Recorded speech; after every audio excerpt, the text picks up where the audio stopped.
Times news బులెటిన్ల ముందుగా headlines. Furniture షోరూమ్ను ప్రారంభించిన SUDA chairman Komatireddy Narender Reddy.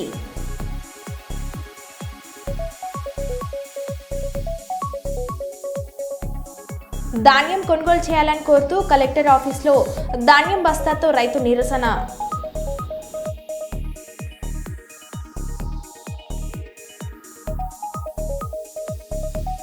డల్లాస్లో BRS నాయకుల కార్ ర్యాలీ.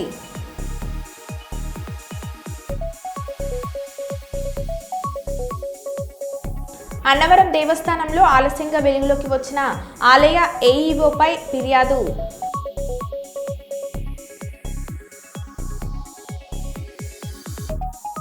అభివృద్ధి పేరుతో అక్రమార్కులకు కాసుల వర్షం కురిపిస్తున్న మట్టి దందా.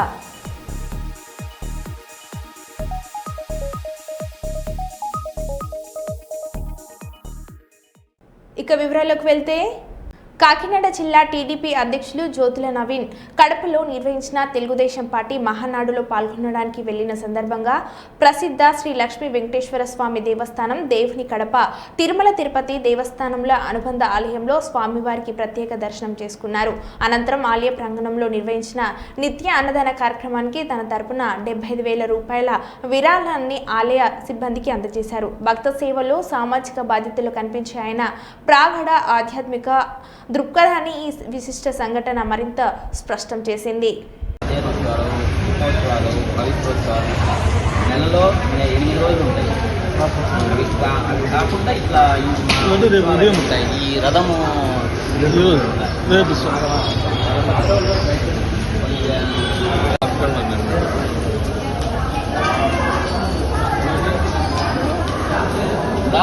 జనా తీసుకోండి.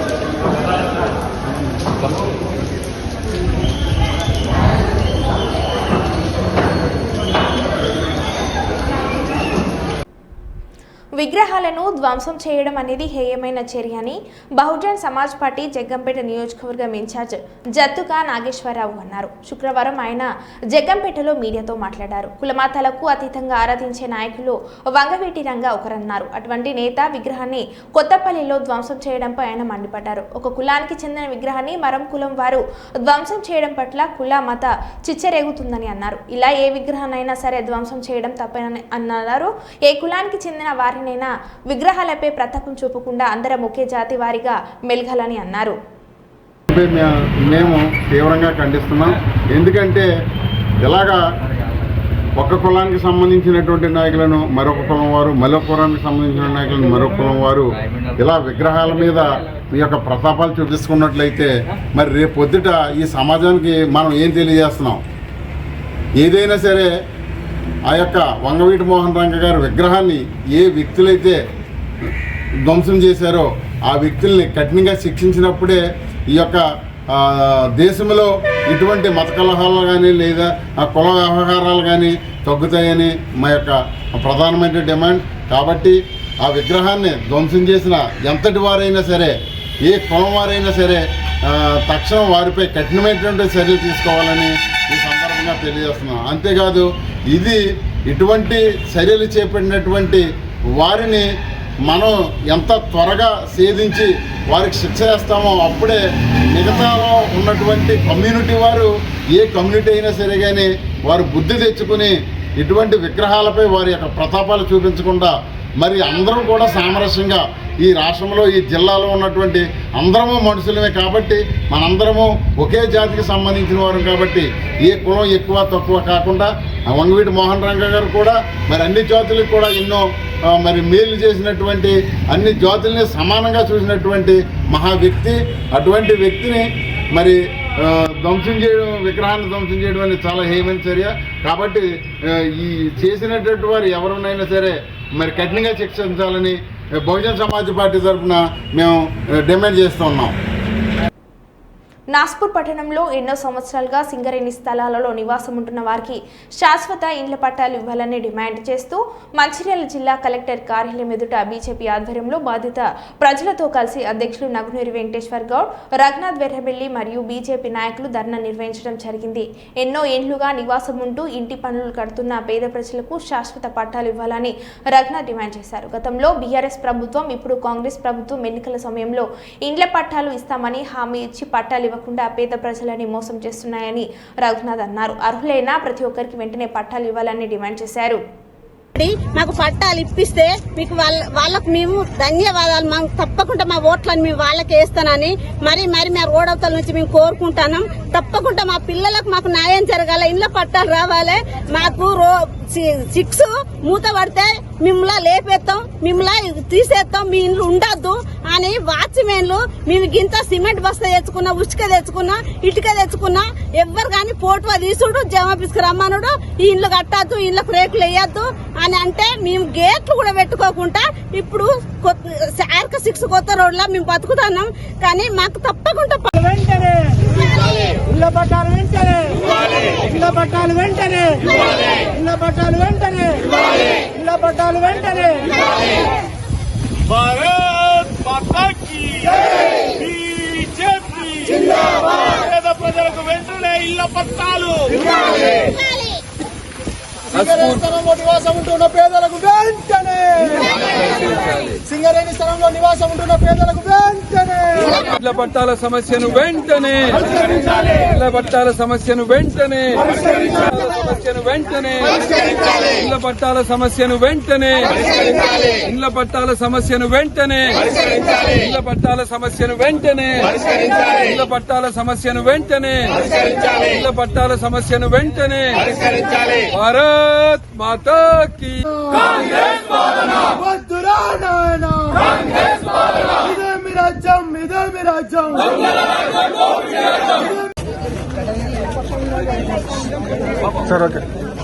నస్పూర్ మున్సిపాలిటీ RK8 కొత్త రోడ్డు, ప్రశాంత్ నగర్, లక్ష్మీనగర్, సాయి నగర్ ఈ ప్రాంతంలో పేద ప్రజలు వీళ్ళంతా కూడా ఎన్నో సంవత్సరాల నుంచి 30, 40, 50 సంవత్సరాల నుంచి అక్కడ ఉంటారు.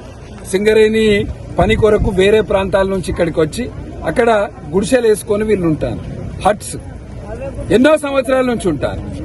కానీ ఇప్పటి వరకు వీళ్లకు ప్రభుత్వం పట్టాలు ఇయ్యలే. గతంలో ఉన్న ఎమ్మెల్యే, టీఆర్ఎస్ ప్రభుత్వం ఉన్నప్పుడు ఎమ్మెల్యే 10 సంవత్సరాలు చెప్పుకుంటూ వచ్చిండు, పట్టాల సమస్య పరిష్కరిస్తాము, పట్టాలు ఇస్తామని చెప్పి ఆ ఎమ్మెల్యే చేసిండు. ఆయన పోయినాక కాంగ్రెస్ పార్టీ వచ్చింది. కాంగ్రెస్ పార్టీలో ఉన్న ఎమ్మెల్యే ప్రేమ్ సాగర్ రావు గారు 18 నెలలు అయింది. 18 నెలల కనీసం ఈ సమస్యకు ఎట్లా పరిష్కారం తీసుకురావాలనే ఆలోచన లేదు.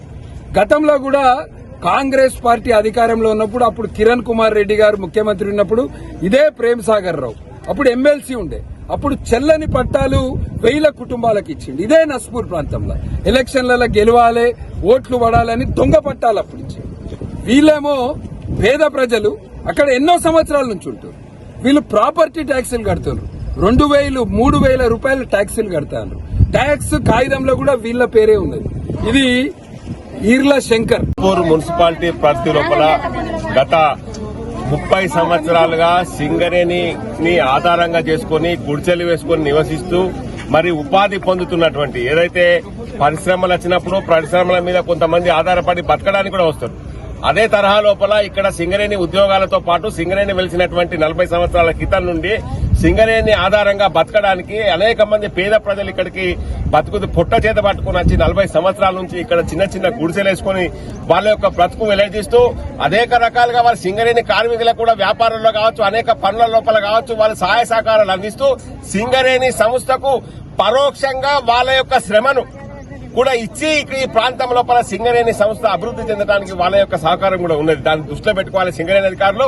కానీ మీరు 30 సంవత్సరాల నుంచి 40 సంవత్సరాల నుంచి పొట్ట చేత పట్టుకుని చిన్న చిన్న పిల్లలు ఇవాళ డిగ్రీలు చదివి పెద్ద పెద్ద ఉద్యోగాల స్థాయికి వెదిగినారు. ఆ స్థాయికి వెదిగినటువంటి సందర్భం లోపల కూడా మీరు ఇంతకుముందే రఘునాథ్ గారు చెప్పినారు, అక్కడ బిల్లులు ఉన్నాయి, వాటర్ ట్యాక్సీలు కడతా ఉన్నారు, కరెంటు ట్యాక్సీలు కడతా ఉన్నారు, ఐదు ట్యాక్సీలు కడతా ఉన్నారు. ఇంత కట్టినా కూడా సింగరేణి అధికారులు దయాదాక్షిణ్యం లేకుండా వాళ్ళను కనీసం మరమ్మతులు చేసుకోనియకుండా వేధించడం అనేది సరైన పద్ధతి కాదు. సింగరేణి అధికారులు సింగరేణి విజిలెన్స్ వద్ద పెండింగ్లో ఉన్న మారుపేర్లను సరిచేసి మాకు ఉద్యోగాలు ఇవ్వాలని కొంతకాలంగా పోరాడుతున్న మారుపేరు బాధితులను ఇవాళ తెల్లవారుజామున గోదావరి 1 టౌన్ పోలీస్ స్టేషన్లో ముందస్తుగా అరెస్ట్ చేసినట్లు తెలుస్తుంది. పౌర సరఫరాల శాఖ మంత్రి శ్రీ ఉత్తమ్ కుమార్ రెడ్డి కరీంనగర్ పర్యటన సందర్భంగా అరెస్టు చేసినట్లు తెలుస్తుంది. రాష్ట్రంలో ముఖ్యమంత్రిగా ఉన్న రేవంత్ రెడ్డి అధికారంలో రాకముందే 7వ గ్యారెంటీగా ప్రజాస్వామ్య పునరుద్ధరణ హామీ ఇచ్చారు. వాళ్ళ ఏదో దుండగులాగా, ఒక దోపిడీదారులలాగా, ఒక దొంగలలాగా సింగరేణి కార్మికుల కొడుకులను ఇంత వేధిస్తున్నారు. అసలు యాజమాన్యం పట్టించుకోవట్లేదు, ఇవాళ రాష్ట్ర ప్రభుత్వం కూడా పట్టించుకోవట్లేదు. అసలు మేము ఈ రాజ్యాంగంలో బతకాలనడానికి కూడా మాకు అవకాశం లేకుండా చేస్తున్నారు. మేము మారుపేర్ల సమస్యపై మాత్రమే పోరాడుతున్నాం కానీ మేము ఎలాంటి ప్రభుత్వ ఆస్తిని కానీ ఎలాంటి అయినా దౌర్జన్యం కానీ మేము ఎక్కడ చేయలేదు. ఇంత శాంతియుతంగా కూడా మా నిరసనను మేము తెలుపుకోవడానికి కూడా మాకు ఆ మాత్రం స్వేచ్ఛ కూడా ఇవ్వట్లేదు. ఇవాళ ఇంటెలిజెన్స్ డిపార్ట్మెంట్ వారిని మేము కోరుతున్నాం ఏంటిదనంటే, సార్ మేము ఎక్కడైనా కానీ మేము చెప్పింది మాత్రమే చేసినాం కానీ ఎలాంటి అబద్ధపు అలిగేషన్స్ అనేది మేము ఎక్కడ చెప్పలేదు. ఇవాళ మీరు చేసింది ఏంటిదనంటే ఈ అక్రమ అరెస్టులు.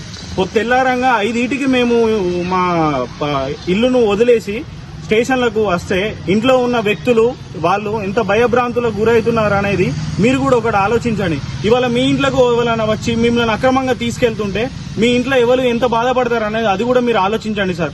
ఇవాళ సాయంత్రం 4ంటికి మేము ఇంట్లోకి మళ్ళీ మా గృహం ఇంటికి వెళితే వాళ్ళు అంటున్నారు కదా అసలు వీడు ఏం చేసిండో అందుకే వీడిని పోలీసులు అంటే పోలీస్ స్టేషన్ తీసుకెళ్లిరు కావచ్చు అనే విధంగా వాళ్ళు మాట్లాడుతున్నారు. మేము పోరాడేది మేము మా ఉద్యోగాల కోసం మేము పోరాడుతున్నాం. ఎందుకు సార్ మాకు ఇవాళ ఇంత అంటే కష్టం తెప్పిస్తున్నారు? ఇవాళ సింగరేణి మారుపేర్ల సమస్యను పరిష్కరించండి సార్. ఇంత దీని మీద చూపించండి మీ ఫలితాన్ని. ఇవాళ మేము ఎంత బాధపడుతున్నాం ఏందనేది దాని గురించి మీరు ఆలోచించండి. ఇవాళ అక్రమ అరెస్టులు చేసినంత మాత్రాన ఇవాళ మేము మా ఉద్యమాన్ని మేము సింగరేణి మారుపేరు విజిలెన్స్ పెండింగ్ కేసుల సమస్యల పైన గత ఎన్నో సంవత్సరాల నుంచి మేము ఈ విషయం పైన ఇబ్బంది పడుతున్న విషయం ప్రతి ఒక్క కార్మిక సంఘాలకు తెలిసిన విషయమే. ఈరోజు తెల్లవారుజామున మమ్మల్ని 4 గంటల సమయానికే మా ఇళ్లలోకి పోలీసులు చొరబడి మమ్మల్ని ఉత్తమ్ కుమార్ రెడ్డి వస్తున్నాడని చెప్పేసి మమ్మల్ని ముందస్తు అరెస్టులు చేయడాన్ని మేము ఖండిస్తున్నాము. అసలు ఉత్తమ్ కుమార్ రెడ్డి గారికి సింగరేణి మా యొక్క సమస్యకు సంబంధం ఏంటి? మేమేదో ఆయన చేస్తున్నటువంటి కరీంనగర్ పర్యటనలో ఆయనను ఇబ్బంది పెడతామని చెప్పేసి నిరసనలు చేస్తామని చెప్పేసి మమ్మల్ని ఈరోజు తెల్లవారుజామున మమ్మల్ని పోలీస్ స్టేషన్ తీసుకుపోయి మమ్మల్ని ఇబ్బంది పెట్టడం ఏంది? అసలు సింగరేణి ఆయనకు దీనికి ఏమన్నా సంబంధం ఉందా? మేము ఎలాంటి నిరసనలు తెలుపమని చెప్పేసి చాలా శాంతియుతంగా మా యొక్క సమస్యను తెలియజేసుకుంటూ ఏదైతే మా యొక్క జీవో ఆఫీసుల ముంగట మా యొక్క సమస్యలను తెలియజేసుకుంటున్నాము. అలాంటి సందర్భంలో ఏదైతే మనకి ఇరిగేషన్ డిపార్ట్మెంట్ కు సంబంధించిన ఉత్తమ్ కుమార్ రెడ్డి గారు వస్తున్నారని చెప్పేసి మమ్మల్ని పొద్దున 4:30 నుంచి ఇప్పుడు సాయంత్రం 4 గంటలు అవుతుంది. ఇంత దగ్గర 12 గంటల సమయంలో కూడా మమ్మల్ని అక్కడ ఉంచి మమ్మల్ని చాలా ఇబ్బంది పెట్టడం జరుగుతుంది. మమ్మల్ని ఎందుకు తీసుకువచ్చారని అడిగితే మీరేదో ఆందోళన చేస్తారని చెప్పేసి ఇంటెలిజెన్స్ వాళ్ళు రిపోర్ట్ ఇచ్చారు, అందుకే మేము తీసుకొచ్చినామని డిపార్ట్మెంట్ వాళ్ళు చెప్తున్నారు. అసలు ఇంటెలిజెన్స్ వాళ్ళు ఎందుకు రాంగ్ స్టేట్మెంట్ అనేది ఇస్తున్నారు? మేము అసలు వెళ్తామని చెప్పేసి మీకు ఎవరు ఇచ్చారు? ఎప్పుడు కూడా రాంగ్ ఇన్ఫర్మేషన్ అనేది మీరు రాయొద్దు. మేము ఎలాంటి నిరసనలు ఇలాంటివి కూడా చేయట్లేదు. చాలా శాంతియుతంగా రేవంత్ రెడ్డి గారి దగ్గరికి వెళ్తున్నాము. అలాగే ఇంతకు ముందు ఏదైతే 6 గ్యారెంటీలు ఏదైతే రేవంత్ రెడ్డి గారు చెప్పినారో అదే దాంట్లో 7వ గ్యారెంటీ కూడా సింగరేణి కార్మికులకు ఒక హామీ ఇవ్వడం జరిగింది. ఏంటనంటే మారుపేర్ల సమస్య పరిష్కారం మేము చేస్తామని చెప్పేసి ఇదే రేవంత్ రెడ్డి గారు హామీ ఇచ్చినారు.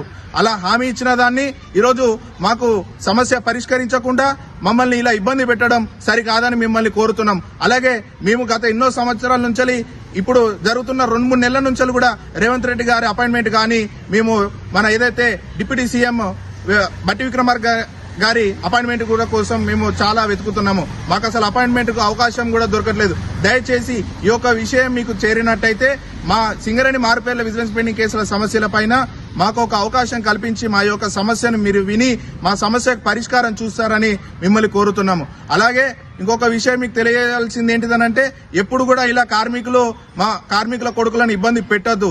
ఎందుకనంటే ఒకనాడు అదే సింగరేణి బొగ్గుబాయిలోకి దిగినటువంటి మా తండ్రులు ఈ రోజు మేము స్టేషన్లలో చుట్టూ తిరుగుతుంటే మా ఇంటి పక్కన వాళ్ళు ప్రతి ఒక్కరు కూడా అందరు అనుకునేది ఏంటంటే వీళ్ళు ఏదైనా దొంగతనాలు చేసిల్లా అదే అని చెప్పేసి మాకు ఉద్యోగాలు ఇవ్వకపోవడం, మమ్మల్ని మానసికంగా ఇబ్బంది పెట్టడం, మమ్మల్ని ఇలా చేయడం సరికాదని చెప్పేసి ఈరోజు ఇంకొకసారి ఎవరన్నా పెద్ద నాయకులు వస్తున్నారనంటే మమ్మల్ని ఇలా ముట్టడించడం కరెక్ట్ కాదు, అక్రమంగా మమ్మల్ని పోలీస్ స్టేషన్ తీసుకువెళ్లి మమ్మల్ని ఇబ్బంది పెట్టొద్దని చెప్పేసి మీ యొక్క పెద్ద పెద్ద నాయకులకు ఈ యొక్క చెప్తున్నాను మీకు.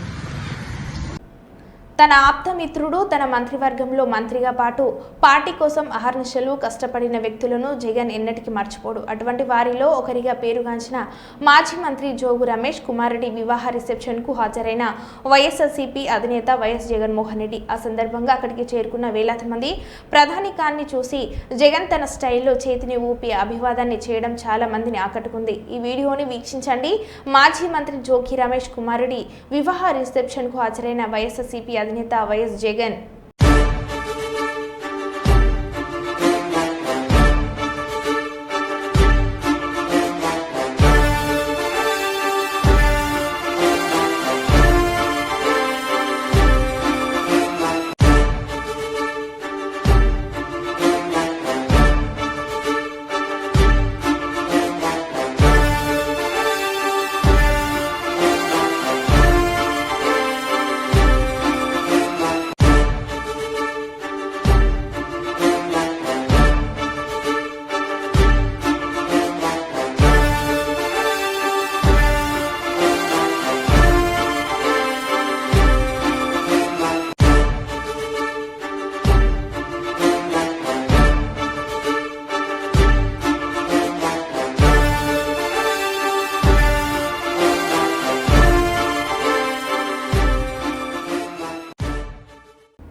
తడిసిన ధాన్యం వెంటనే కొనుగోలు చేయాలని రైతుల ఆందోళన. మైబాద్ జిల్లా దంతలపల్లి మండలం పెద్దముప్పరం గ్రామంలోని కొనుగోలు కేంద్రంలో అధికారులు తడిసిన ధాన్యం కొనడం లేదని ఆందోళనకు దిగిన రైతులు ధాన్యం కొనుగోలు కేంద్రానికి తీసుకొచ్చి నెల రోజులైందని, అకాల వర్షానికి తడిసి మొలకెత్తిందని ఆందోళన వ్యక్తం చేస్తున్న రైతులు ప్రభుత్వం వెంటనే స్పందించి తడిసిన ధాన్యం కొనుగోలు చేయాలని డిమాండ్ చేస్తున్న రైతులు. మొలకలు వచ్చేప్పటికి 4-5 డబ్బాలు ఖరాబ్ అయినాయి.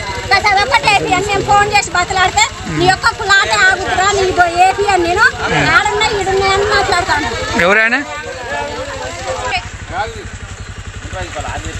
మరి అదే సార్ లారిపోతుంది, లేకుండా మాత్రం ఇన్నే ఉంటాయి. అంటే ఇక సంగతి మీ ఇష్టం. లారీ లేచినాక దగ్గర నెల అవుతుంది. రైతులని కొంచెం గవర్నమెంట్ కొంచెం సూచి వాళ్ళని ప్రజలని చాలా మంది మొలకొచ్చి ఆగమవుతుంది.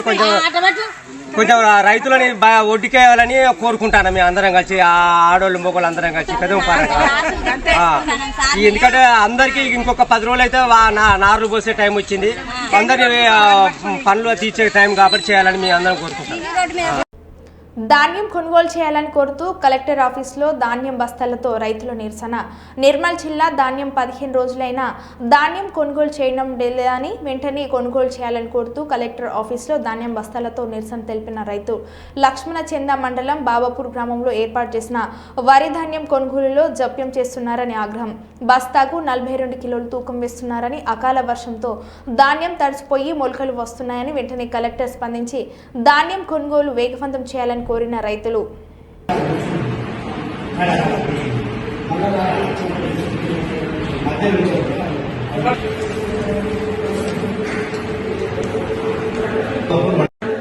మండలి లక్ష్మణ్ చంద్ర, నా పేరు గుట్టు శ్రీనివాస్. మేము గత 15 రోజుల క్రితం పోసినాము. 13వ డేట్ నాడు పోయడం జరిగింది. 13, 14, 15 మ్యాచ్లు రావడం జరిగింది. కొన్నేమో 20 పైన మ్యాచ్లు రావడం జరిగింది. లారీలు రాలేదు, అమ్మాయిలు రాలేదు. పిఎస్సిఎస్ నిర్వాహకులు 4-5 గ్రామాలకు జోకడం జరిగింది. మా ఇంతకుముందు సొసైటీకి ఇచ్చిన మన డాక్టర్కు మహిళలకు ఇచ్చిన బాగుండేది. అక్కడ జోకిన తాట 80% ఖాళీ అయిపోయింది. 20% మాత్రమే ఉన్నాయి. ఇక్కడ మాత్రం 80% ఉన్నది. 20% మాత్రమే జోకడం జరిగింది. లక్ష్మణ్ చంద, పూరిగా, కంజరు, లింగంపల్లి అట్లా వేరే గ్రామాలలో జోకి మా ఊళ్ళో జోకలేదు. ఆ వర్షం 21 డేట్కు రావడం జరిగింది. అయినా కూడా లారీలు రాలేదు, జోకలేదు. తడిసినాయని చెప్పి కింద పదనొచ్చింది, తడవలేదు పూర్తిగా. అయినా కూడా జోక్తలేడు. ఎక్కువ కటింగ్ అయితే ప్లస్ ఎక్కువ జోక్తా అందరికి 41.500 గ్రాములు జోక్తే మాకేమో ఎక్కువ జోక్తా అని చెప్పి ఇన్ఛార్జ్ ఎన్ నాగరాజు గారు చెప్తున్నారు. అందరితో పాటు సమానంగా నాకు కూడా కటింగ్ కావాలా, నాకు కూడా సమానంగా జోకాడి అని చెప్పి నేను వేడుకోవడం జరిగింది. అయినా కూడా మరి జోపుతలేదు. ఇంకొక సుమారు 3-4 లారీల వరకు అయితాయి అన్ని అయిపోవడం జరిగింది. చివరి దశకు రావడం జరిగింది. కొనుగోలు కేంద్రం బాబాపూర్ సుమారు 600 వరకు పంతులు ఉంది.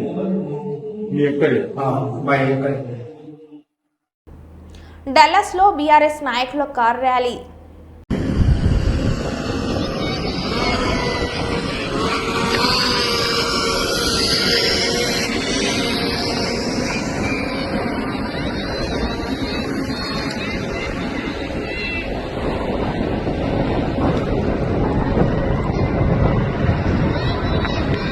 మెల్లగా వాళ్ళు చూడు.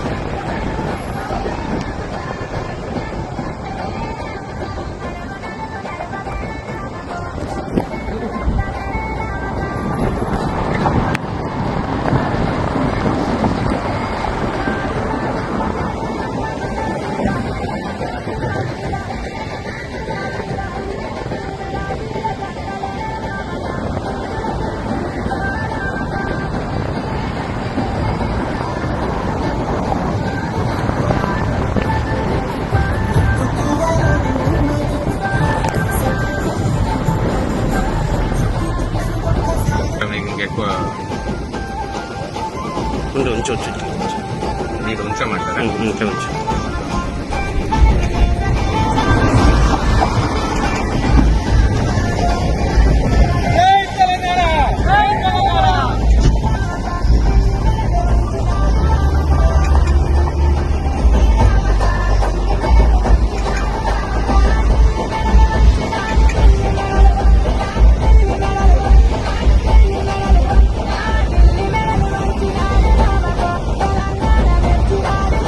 గద్దర్ ఫిలిం అవార్డులను ప్రకటించిన తెలంగాణ రాష్ట్ర ప్రభుత్వం 2014 నుంచి 2023 వరకు ఏడాదికి ఒక ఉత్తమ చిత్రానికి పురస్కారానికి ప్రకటించిన ప్రభుత్వం. స్పెషల్ జ్యూరీ అవార్డు ప్రజాకవి కాళోజీ బాలకృష్ణకు, NTR national film award, Gaddar film అవార్డులను ప్రకటించిన తెలంగాణ ప్రభుత్వం. విజయ్ దేవరకొండకు, కాంతారావుకు అవార్డు, మణిరత్నంకు పైడి జయరాజ్ ఫిలిం అవార్డు, అట్లూరి పూర్ణచంద్రరావుకు నాగిరెడ్డి అండ్ చక్రపాణి ఫిలిం అవార్డుకు, సుకుమార్కు బిఎన్ రెడ్డి ఫిలిం అవార్డు. అలాగే 2015 best film, first best film Rudhramadevi, second best film Kanche, third best film Srimanthudu. 2016లో first best film Shatamanam Bhavathi, second best film Pelli Choopulu, third best film Janatha garage. అలాగే 2017లో first best film Baahubali conclusion, second best film Fidaa, third best film Ghazi. అలాగే 2018లో first best film Mahanati, second best film Rangasthalam, third best film care of Kancharapalem. 2019లో first best film Maharshi, second best film Jersey, third best film Mallesham. అలాగే 2020లోకి వచ్చేటప్పటికి first best film Ala Vaikunthapurramuloo, second best film colour photo, third best film middle class melodies. 2021లో first best film RRR, second best film Akhanda, third best film Uppena. 2022లో first best film Sitaramam, second best film Karthikeya 2, third best film Major. 2023 first best film Balagam, second best film Hanuman, third best film Bhagavanth Kesari. Special jury award ప్రజాకవి కాళోజీ. ఇవి సినిమాలకు సంబంధించిన అవార్డులు. ఇవి 10 సంవత్సరాలకు గాను. ఇది కాకుండా స్పెషల్ అవార్డ్స్ అని చెప్పి 6 అవార్డులను ఎంపిక చేయడం జరిగింది. ఈ అవార్డులో first award NTR national award. ఇది నందమూరి బాలకృష్ణ గారికి ఎన్టీఆర్ గారి అవార్డు ఇవ్వడం జరిగింది. అలాగే జయరాజ్ గారు, పైడి జయరాజ్ గారు అని మన తెలంగాణ నుంచి వెళ్ళిన వ్యక్తే. హిందీ సినిమాల్లో చాలా సినిమాల్లో హీరోగా యాక్ట్ చేసినట్టు వ్యక్తి. వారి పేరు మీద కూడా మొట్టమొదటిసారిగా పైడి జయరాజ్ ఫిల్మ్ అవార్డు అని చెప్పి ఈ ఇండియన్ ఫిల్మ్ పర్సనాలిటీగా ఆయన్ని ఎంపిక చేయడం జరిగింది. దానికి మణిరత్నం గారికి ఇస్తున్నాం ఈ అవార్డుని. ఇది ఆల్ ఇండియా అవార్డు అండి. ఇది ఏ లాంగ్వేజ్ వాళ్ళైనా ఉండొచ్చు దీంట్లో, అందుకని మణిరత్నం గారికి అది ఇస్తున్నాం. Next BN Reddy film award for Telugu film director Shri Sukumar, ఆయన బెస్ట్ డైరెక్టర్. అలాగే 4లో Nagireddy Chakrapani film award Telugu film producer Atluru Purnachandrarao గారు. అలాగే కాంతారావు గారి పేరును కూడా మొట్టమొదటిసారిగా రేవంత్ రెడ్డి గారు వీరి పేరు మీద కూడా ఒక అవార్డుని ఇవ్వటం జరిగింది. ఆ అవార్డుని విజయ్ దేవరకొండకి కాంతారావు గారు అవార్డు ఇస్తున్నాం.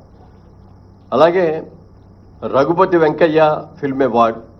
ఇది అదర్ దాన్ ఫిల్మ్ ఆర్టిస్ట్, అంటే కేటగిరీలో ఫిల్మ్ ఆర్టిస్ట్ కాకుండా అదర్ వాళ్ళకి.